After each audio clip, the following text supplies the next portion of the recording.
Assalamualaikum warahmatullahi wabarakatuh.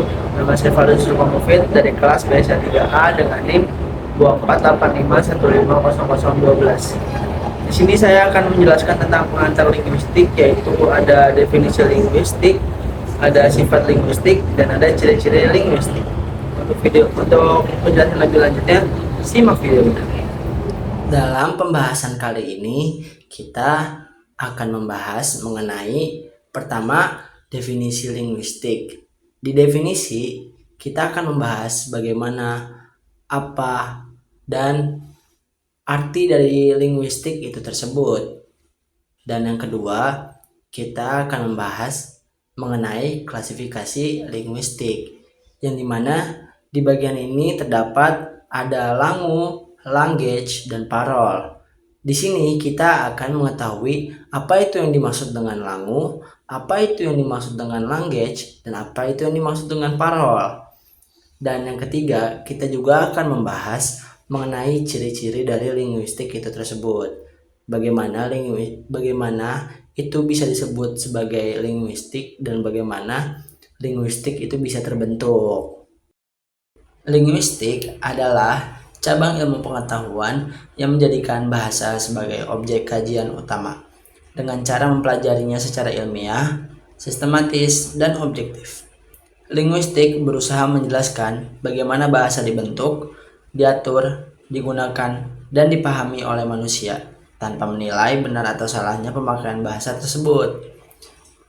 Jadi secara singkatnya itu, linguistik adalah ilmu tentang bahasa.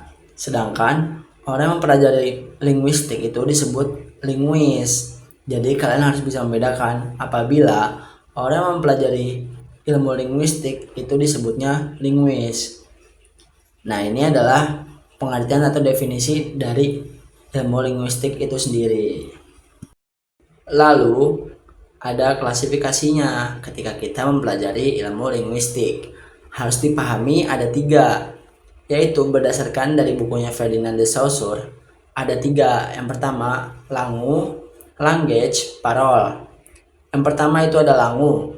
Langu adalah bahasa tertentu, contohnya seperti bahasa Indonesia, bahasa Inggris, dan lain-lain. Sedangkan language itu adalah kemampuan umum manusia untuk berbahasa. Ia bersifat universal dan melekat pada manusia sebagai makhluk sosial. Contohnya, kemampuan manusia untuk berkomunikasi menggunakan sistem bunyi, simbol, atau tanda. Sedangkan parol adalah bahasa dalam wujud nyata atau konkret, yaitu ujaran apa yang kita ucapkan, pronunciation-nya yaitu disebut parol. Jadi secara sederhana, parol itu adalah ujaran, langu itu mengacu pada sistem bahasanya seperti subjek, predikat, objek, dan language itu sistem bahasanya secara umum. Selanjutnya, secara ciri-cirinya adalah seperti yang kalian lihat dalam layar. Yang pertama itu bermakna, yang kedua bervariasi, ketiga produktif, keempat manusiawi, 5 arbitrer, 6 universal, 7 unik, 8 dinamis, 9 bunyi, 10 konvensional, 11 sistem, dan 12 lambang. Dan itulah ciri-ciri bahasa.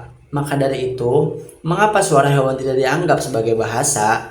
Karena tidak memiliki ciri-ciri seperti itu. Dikarenakan tidak ada lambangnya. Meskipun ada bunyi tetapi tidak ada lambang, lalu tidak bervariasi, maka dari itu suara binatang tidak dianggap sebagai bahasa.